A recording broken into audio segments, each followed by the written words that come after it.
Let's get you Sean Darby. He's Chief Global Equity Strategist at Jefferies. Joins us right now on the show from Hong Kong.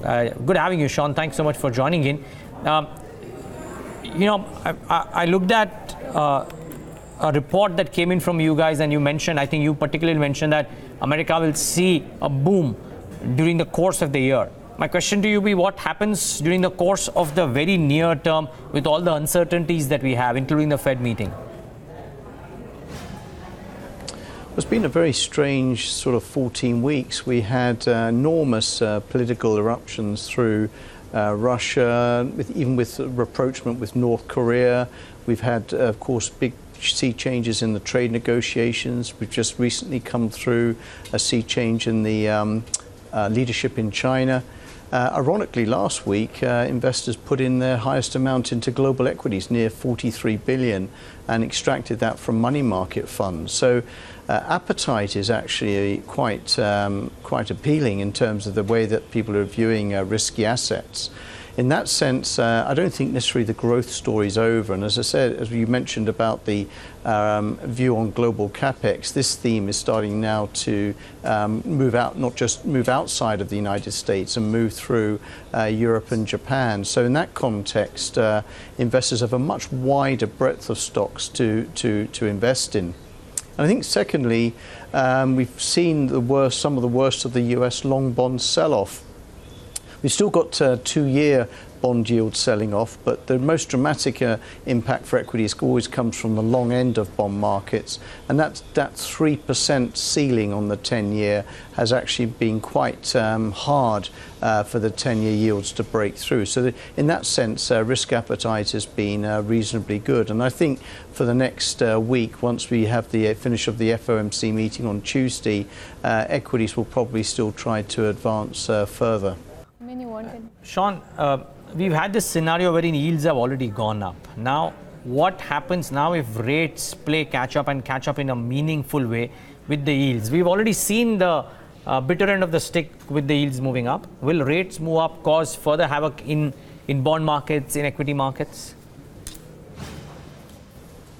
I think to some extent that has played itself out, and certainly perhaps equity investors are looking at that. I think the only thing that can upset that story would be if the dollar were to begin to rally. Positioning has been very strongly focused towards EM over the last 6 months, and equally the dollar theme has been hurt by this emerging global trade war.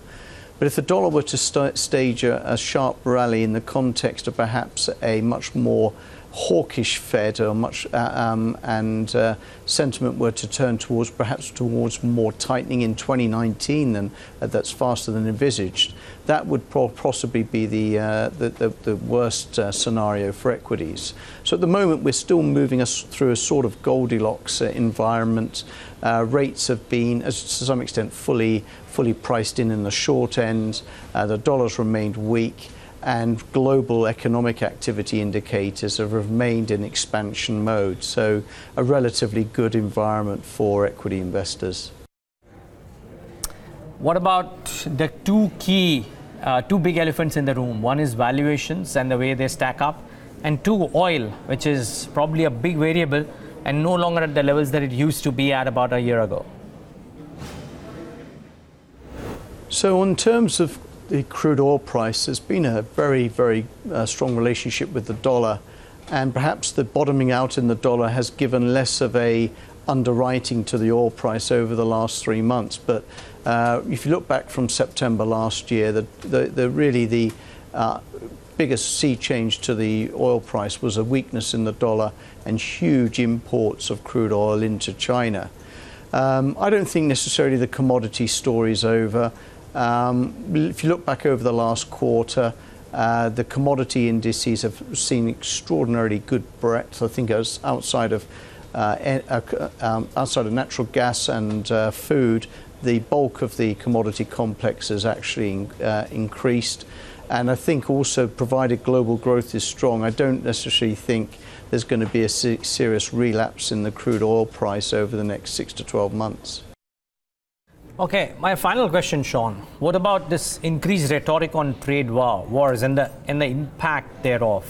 One, what happens to the big nations on their individual businesses is one thing, but two, what happens to the suppliers of a lot of products from the emerging market economies and thereby the markets thereof? The way to look at trade wars is that they are a zero-sum game, and almost sort of mutually assured destruction because of the way the supply chains and the feedback loops work.